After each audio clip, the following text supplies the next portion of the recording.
नमस्कार बालमित्रांनो, कसे आहात? परीक्षा संपल्यात का नाही? काही मुलांच्या परीक्षा संपल्या, काही मुलांच्या चालू आहेत. तरी छान अभ्यास करायचा बरं का मुलांनो. आज आपला शनिवार, गोष्टीचा वार. आज आपल्या गोष्टीचं नाव आहे देव तारी त्याला कोण मारी. मुलांनो, देव हा प्रत्येक वेळेला आपल्याला मदतीला धावतो, पण त्याला आपण हाक मारली पाहिजे. देवा मला मदत कर, म्हणजे देव आपल्याला मदत करायला नेहमी येतो. आपल्याला हा चांगला अनुभव आलेला आहे बघा. आपल्या जवळ जर परीक्षेच्या टायमाला एखादी पेन्सिल किंवा पेन हरवला तर आपल्याला एखादा मुलगा आपल्याला पेन देतो, मदत करतो. किंवा आपल्यावर एखादं संकट आलं मोठ्या माणसावर, की त्या संकटकाळी जर एखाद्या माणसाने मदत केली तर ते काय म्हणतात, बरं झालं बाबा तू माझ्याकडे देवासारखा धावून आला. म्हणजे माणूस नाही, देवच त्याला बुद्धी देतो. आपण देवाला हाक मारलेली असते की नाही, म्हणून देव आपल्याला मदतीसाठी कोणाला ना कोणाला पाठवतोच. तसंच मी तुम्हाला गोष्ट सांगणार आहे मुलांनो. एक जंगल असतं बरं का, आणि त्या जंगलामध्ये अनेक पशु पक्षी आनंदाने राहत असतात. पण पक्षी काय करतात, शेतात जाऊन दाणे खातात. पण पशु काय करतात, मोठे मोठे पशु छोट्या छोट्या पक्ष्यांना छोट्या छोट्या पशूंना शोधतात आणि ते मारून खातात. हेच त्यांचं अन्न. तसंच एक हरीण की नाही जंगलामध्ये फिरत असतं. त्याला बाळ होणार असतं, तर त्या बाळाला जन्म द्यायचा.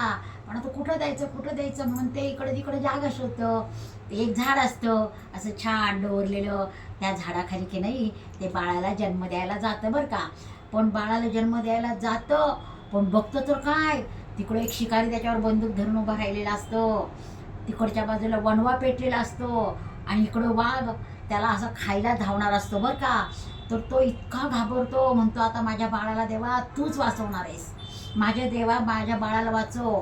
मी मेलं तरी चालेल, पण माझ्या बाळाला देवा वाचव. म्हणून तो देवाचा धावा करतो बरं का मुलांनो. आता काय करायचं, मग काय होतं, मग देवाचा धावा केल्यावर देवाला त्या बाळाची काळजी वाटते. त्या बाळाला आणि त्या हरणालाच वाचवलंच पाहिजे. जर बाळाला वाचवलं आणि हरणाला मारलं तर त्या बाळाचं संगोपन कोण करणार. म्हणून काय करतो, देव निरीक्षण ठेवतं बरं का.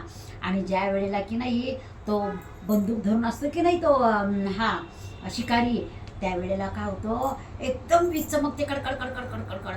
आणि तो जर बंदुकीची गोळी झाडतो की नाही, तेव्हा ती गोळी झाडतो आणि इकडून वाघ त्या हरणावर असा झेप घेतो. झेप घेतल्याबरोबर ती बंदुकीची गोळी सुटली की नाही, ती बरोबर वाघाला लागते. का तर ते विजेचा कडकडाट झाल्यामुळे त्याची बंदूक अशी अशी होती की नाही, तो घाबरून त्याने नेम धरलेला असतो तो, तर ती वाघाला लागते. वाघ पण झेप घेतो आणि इकडून बंदूक सोडलेली असते गोळी, त्यामुळे ते वाघालाच ती लागते आणि वाघ मरतो.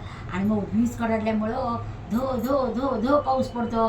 धो धो पाऊस पडल्यानंतर तिकडचा वणवा विझून जातो आणि पावसामुळे शिकारी बाजूला निघून जातो. आणि बाळाला सुरक्षितपणे ते हरिण जन्म देतं. आहे की नाही भगवंताची कमाल.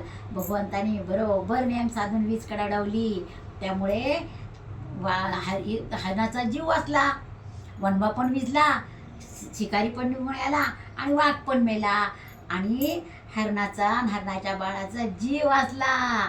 म्हणतात की नाही, देव तारी त्याला कोण मारी. म्हणून नेहमी आपल्या संकटसमयी पहिल्यांदा देवाला हाक मारायची, म्हणजे देव आपल्याला वाचवतो.